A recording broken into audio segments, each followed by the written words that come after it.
It's just good to see you, man. What's going on? Just running around doing all this testing paperwork and what else we got?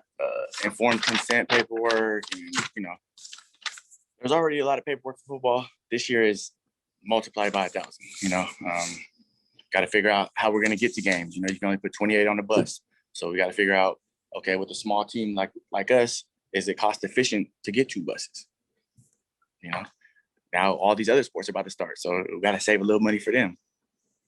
I mean, that seems like it's good of a place to start off on our conversation, if you don't mind. And I'll take 5-10 of your minutes before because I know every coach is now busy with paperwork and testing and all that kind of stuff. If you don't mind, if you could fill us in a little bit on the testing. I've seen a bunch of tweets going out about it in the last couple of days, but you're the first coach that I've kind of been able to talk to that I think has gone through the process. It sounds like what has that been like for the Crawford Colts? Well, our district is I can only speak for our district. I don't know how the other districts are doing it, but just what is your team's experience with it?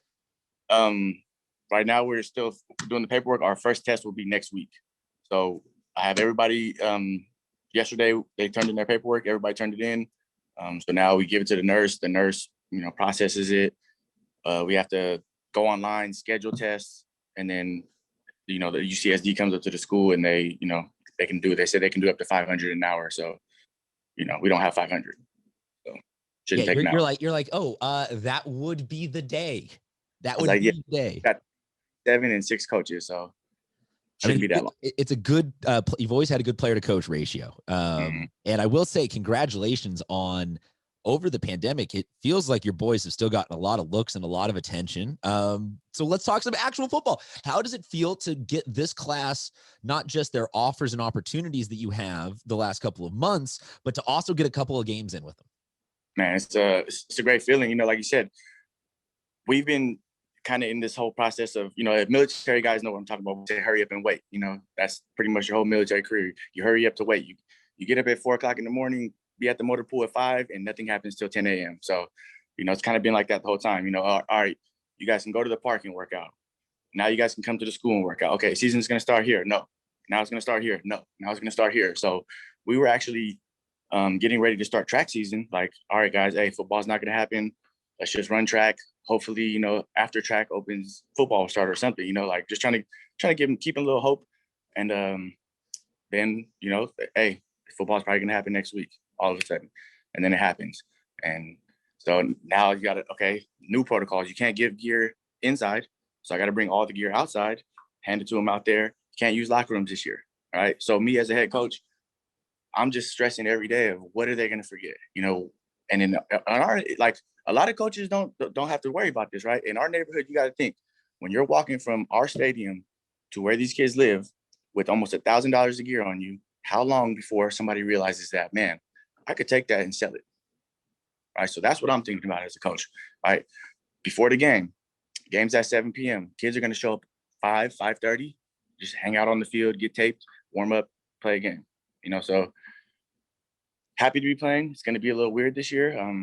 Just hoping everybody stays, injury free. That was the main part of keeping the workouts going, is that whenever a season does happen, we don't want any injuries, any unnecessary injuries from just inactivity, so we just try to keep it going, and mental health, in the 10 years of coaching, I know this was a big issue with the let them play. They were concerned about mental health. In the 10 years of coaching, I never really had any kids come to me with any mental health issues. This year was the first year, and it was multiple, so that was another reason for keeping the workouts going is, giving these kids something to do, for a couple hours a day. You come out here, you see your friends, you still got to wear the mask, you still got to be 6 feet away. But, at least you're socializing, you're getting that vitamin D from the sun, you're building up natural immunities, and, trying to help the mental health for that too.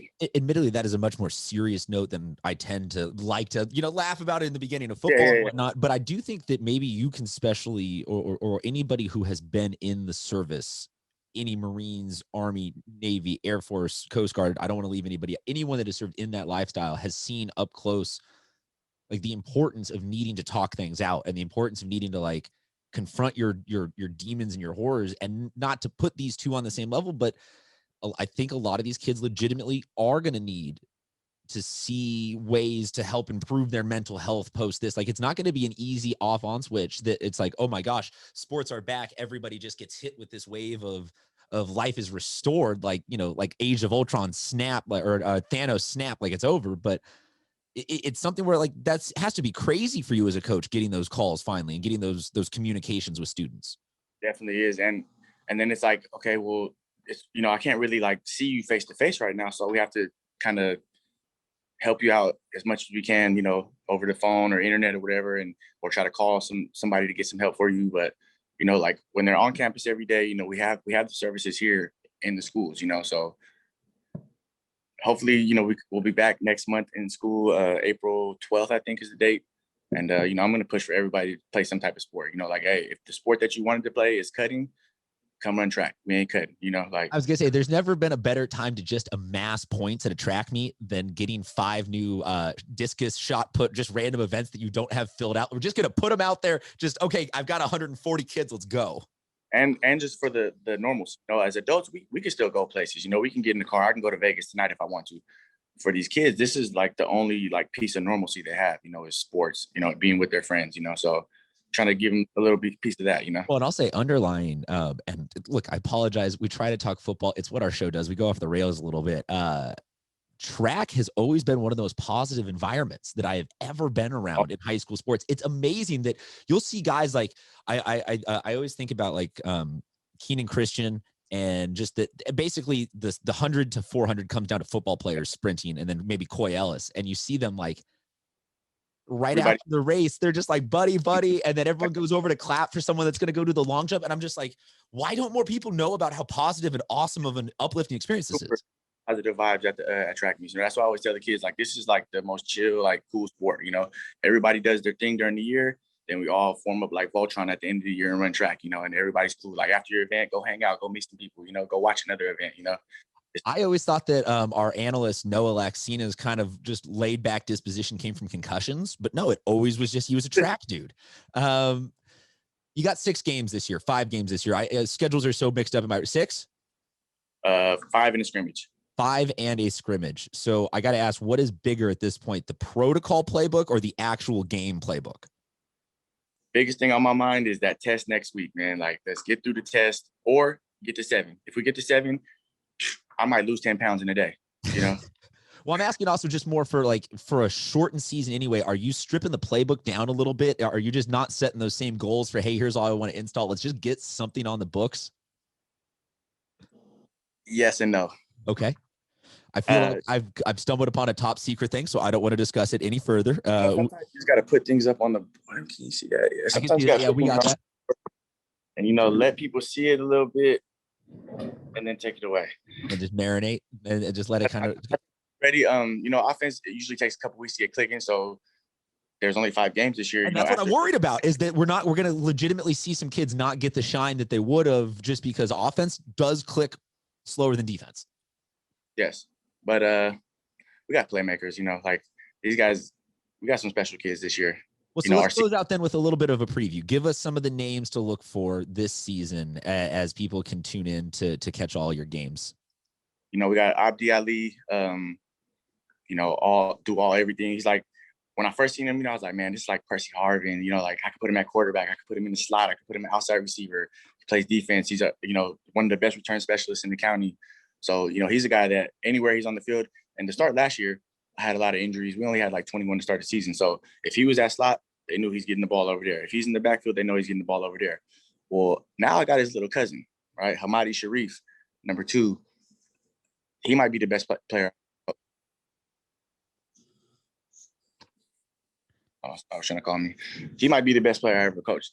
Seeing him as a freshman last year was comparable to a lot of, you know, players that I've had in the program for 4 years as seniors. So he's a special kid. He's a little undersized, so you know a lot of people might take that, you know, oh, he's little. He's in his head he's 6'5", 250, you know, and he thinks that he's that. And this kid's ridiculous. Like if you've seen his film, you'll understand. Like never played youth football, played 1 game of JV. I watched it for 30 minutes. I went down to the sideline. I said, hey, he's coming with us tomorrow. You know, it's a wrap for him. Like he's done with JV. He's coming with us. And he, you know, ended up being our leading rusher last year. Had 300-yard games out of 6 games played, and now he's bigger this year. He has more confidence. He knows the game a little bit better, and he has a little something that people didn't see last year that he's going to give him this year. So, and then our quarterback, 6'2", 6'3", about 250, flat-footed, throwing the ball 50 yards, flat-footed, swiveling the tips, throwing the ball 50 yards into the end zone. So shot put, discus thrower, he can really get some torque on the ball. Like when I warm up with him, I have to wear gloves. Okay. Like he's damn near cutting my hands open, ripping the skin off. He's throwing hard, So you got a guy that's, running 11-2, 11-1 in the 100, and you just throw it 60 yards and tell him to go get it. We've got a couple new additions, couple soccer players, couple basketball players that they say, hey, soccer and basketball might not be happening, so let's go try out football. They might end up starting this year. 6'2", tall, long. So what you're saying is that for the first time ever, you've got weapons. We've had weapons, just now. No. You've had to fashion sticks into pointed in sticks and make something out of nothing sometimes. But this sounds like you're showing up with the proper ammunition to a fight. You always like to be prepared for a little bit of everything. So, you got a guy that can run the ball and a tight end and a quarterback that can sling it. My goodness, get as many points on those boards as you can in 6 weeks. Our line is probably the biggest line that we've had since I've been here. Like everyone's 230-ish, and above. So whatever you're doing, coach, it's working. Paperwork, injuries, that's the main thing on my mind right now. And let's just have fun. I told the seniors, hey, seniors, let's have fun. Freshmen and everybody else, let's develop. Like some of these games, I hope that I get an opportunity to put these, because I'm running with 10 freshmen, 10 seniors, and then, everyone else, sophomores and juniors. So I'm going to have a lot of freshmen on the team that are going to play. Like they've been out with us the whole time. I'm putting them in the game, I love it. I love to hear it. Folks, the Crawford Colts are coming. Coach, who's your first scrimmage? We got San Diego, and then we got Mission Bay, our only road game. Might be for the league championship when it all comes down to it, Oh, no. Don't even tease me about that yet, because I am so excited for I think what we're going to do on the show is just kind of decide who would play in like bowl games. Like we'll just at the end of the team be like, oh, we don't want to declare champions. We're just going to be like, oh, this will be a fun bowl game seeing those two. And we're just going to mess with people. It's going to be so sloppy. Everyone's going to hate it. It's going to be weird. There's no champions, but I like that vibe that you're already thinking about that. You can follow them on social media at Crawford Colts FB. Coach, thank you so very much for joining us. Thank you for putting up with all the paperwork. Thank you for just thinking of these kids always and all that you do. And we'll talk to you soon. We'll talk to you for track. It's just good to have you back, my man. And I'll grow a matching beard out in solidarity with you. This is my third one. I thought quarantine was going to be over, so I cut it all off because I was about to go hit the club, and then nope, go it again. Club inside, and instead just had to hit the field a couple hours early to hand out gear. Coach, thank you so much for joining us. Have a great day.